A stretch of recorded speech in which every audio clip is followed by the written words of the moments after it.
ጉድ ነው እንደ አይነት ድድብና እኔ ሰምቼም አላቅም እንደ አይነት ውሸት ማለት ነው። እነዚህን ሁለት ውሸታሞች ተመልክተን እንመጣለን። አብራችሁን ቆዩ እስከ ቪዲዮ የመጨረሻ።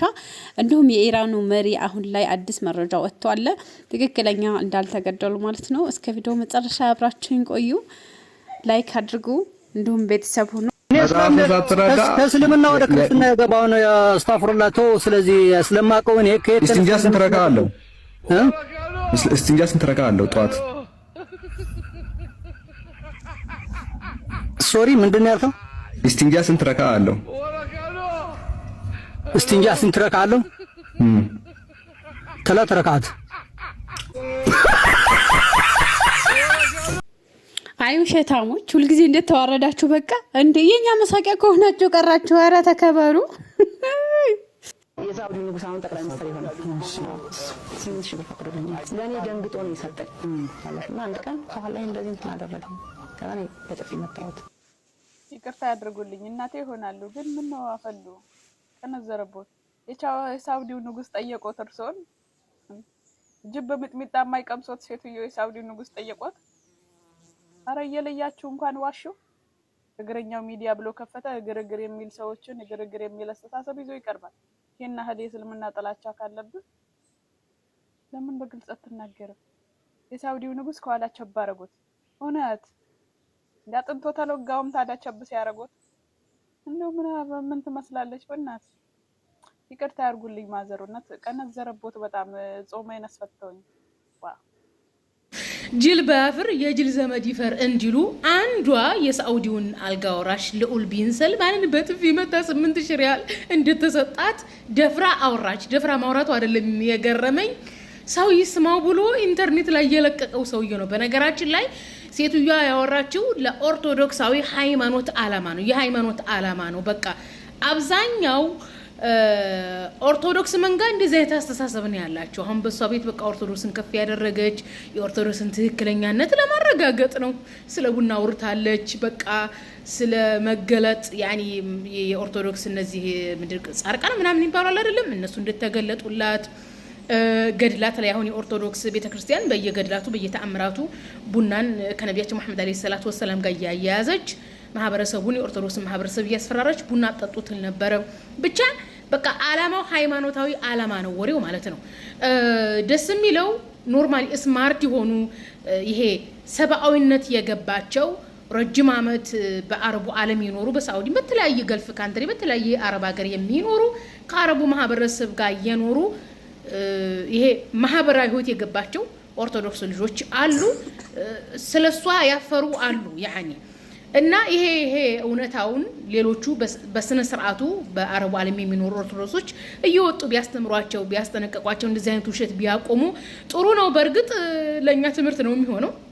አንደኛ እንደዚህ መዋሸት ለሃይማኖት ብሎ እንደዚህ መዋሸት አስባችሁታል? ደግሞ ማለት ነው ልዑላኖች በነገራችን ላይ ያለ ሰዑድ ቤተሰብ በጣም ብዙዎች ናቸውና በጣም በርካታ ኢትዮጵያውያን ልዑላን ቤት ተሰራላችሁና ልዑላን ቤት እንዴት ነው የሚሰራው? እንዴት ነው ህጉ? በዚህ ደረጃ እንዴት ነው አንድን ልዑል በጥፊ መማታት የሚባለው ደረጃ እንዴት ነው የሚለውን ነገር እስኪ ንገሯቸው። በዚህ ደረጃ ይዋሻል እንዴ? ስለዚህ አንድ ልዑል በቃ ብትመቹ እንዴት ነው በህይወት የሚተውሽ ነው? ብሩ ሰጠሽ እሺ ይስጥሽ። እንዴት ነው ግን አንድ ልዑል በጥፊ እንዲ መታወት እንዲ አስባችሁታል? መማታት አይደለም በቃ መተንፈስ አትችሉ። ያነጋገር ስተት ራሱ ማድረግ የለባችሁም ከነሱ ጋር ከኖራችሁ እነሱ ጋር ካላችሁ ማለት ነው።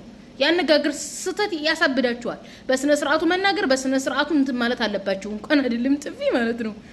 አረ ምን ነው ሸዋ ምን ነው እንዴት ዋሻላችሁ? በነገራችን ላይ ሌሎችም በጣም ብዙዎች አሉ። በይሄ ሰውዬ ማለት ነው እሷ የቀረበችበት ዩቲዩብ ላይ ያ ሰውዬ በጣም በርካታ 1 3 ወር 4 ወር 5 ወር 1 አመት 2 አመት ሳውዲ ወይም ሆነ በተለይ ሳውዲ ላይ ኖረው ወደ ኢትዮጵያ የገቡ አንዳንድ ስግብ ኦርቶዶክሶችን እየሰበሰበ ለኦርቶዶክሳዊ የሃይማኖት አላማ ሲዋሹ ሲቀደዱ ሲቦተረፉ እያለ ያደምጣል። እንዴ አንዲቱማ ማርያም ተገልጣላታለች እዚህ ሳውዲ ላይ መጣ ማለት ነው። በቃ ያልቀጠፈችው ቅጥፈት የለም። ዩቲዩብን አሳያችሁ ነበር ማስተዋወቅ ስለሚሆንብኝ ልልቱ እና ኦርቶዶክስ በዚህ ደረጃ ባትጫወቱበት ማለት ነው። እንደው ምስኪን የጨውቃ ሆነች ቤተክርስቲያን ሆናለች።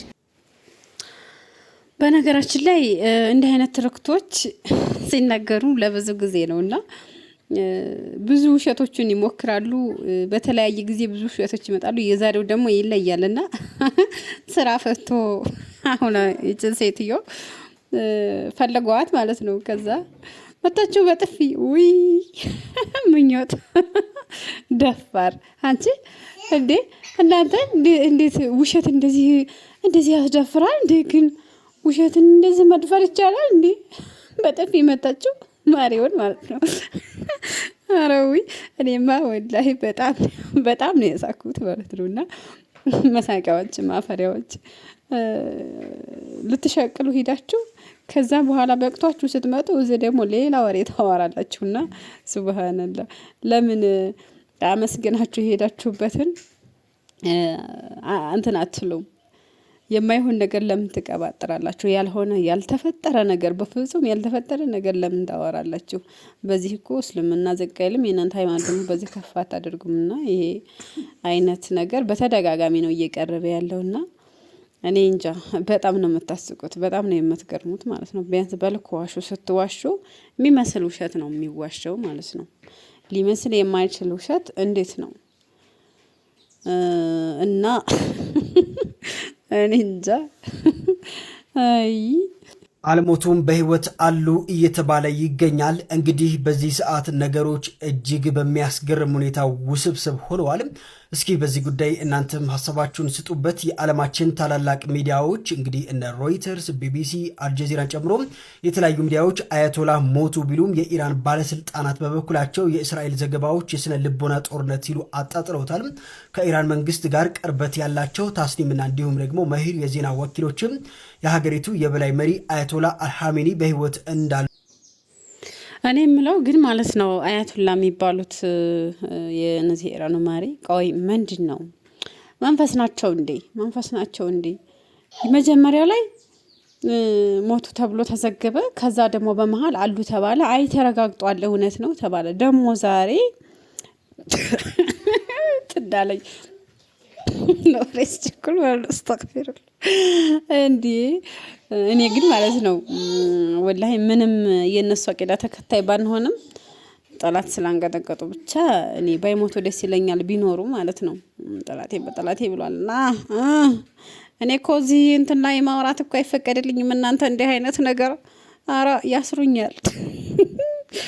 አራዊ እና ዙሩ አለ ሀገራችንን ሰላም አለ ያድርገው። አሁን ላይ ያው በረድ ብሏል መሰለኝ። አረብ ሀገር ላይ ያላችሁ እህቶቼ ያው ጭንቀታችሁ እንግዲህ ቀነሰ አድርጋችኋል። አይዟችሁ፣ አላህ ይጠብቃችሁ፣ አላህ ከጎናችሁ ይሁን፣ መጥፎ ነገርን አያጋጥማችሁና የዛሬው ቪዲዮአችን ይሄንን ይመስላል። እናንተ እስከ መጨረሻ የሰማችሁ ውድ ቤተሰቦቼ ሰምተናል ብላችሁ ኮሜንት አድርጉ። በነገራችን ላይ እኔ ሁሉ ጊዜ እይዛለሁ እስከ መጨረሻው ሰምቻለሁ ያለ ስም ይዛለሁ። ከዛም በኋላ ሽልማት ይኖረኛል የሆነ ጊዜና በተደጋጋሚ ኮሜንት ያደረገልኝ ሽልማት ይኖራል። እና ቤተሰብ ሳትሆኑ ደግሞ የምታዳምጡ ብዙዎቻችሁ ናችሁ። በቃ ከብዙ ፐርሰንት በላይ ቤተሰብ ሳትሆኑ ሰብስክራይብ ሳታደርጉ ነው የምትከታተሉኝና አድርጉ። 100,000 ለሙላ በቃ እና ቤተሰብ ሆኑ። ሰላም አለይኩም። በሌላ ቪዲዮ እስከምንገናኝ መልካም ጊዜ ይሆንላችሁ። አሁን ደግሞ ብለው ውሸትን አነገሷት፣ ወደ ንጉሱም ደረሱ። የሳውዲ ንጉስ አሁን ጠቅላይ ሚኒስትር ይሆናል። 8,000 ብር ፈቅዶልኛል። ለእኔ ደንግጦ ነው የሰጠኝ ማለት ነው። አንድ ቀን ከኋላ እንደዚህ እንትን አደረገኝ። ከዛ እኔ በጥፊ መታወት ወላሂ ከዛ ቦኑስ እሱም አልመታሽም አንቺም አልመታሹ። የሚገርመው ድፍረትሽ ነው። እሱም አይገርምም። እግር ሳይኖረው እግረኛ ሚዲያ ብሎ ከፍቶ እስላም ጠልነቱን የሚያሳየው ቅርንጫፍ ስለሆንሽ ስራዬ ብለሽ እየሰራሽ ስለሆነ እኛ ደግሞ ህዝቡ እንዲያቅ እንሰራለን ማለት ነው። በአንቺና መሰሎችሽ አይነት ክፋት ቢሆን ኖሮ እኛ ይሄንን መልእክታችሁን በአረብኛ እየተረጎምን ብንጋፈጣችሁ ኖሮ ሀገር ገብተሽ ነጠላ ለብሶ ያንቺን ወሬ ካሜራ ደቅኖ ሊያወራሽ የተቀመጠው ሰው ግን በጣም ይገርማል።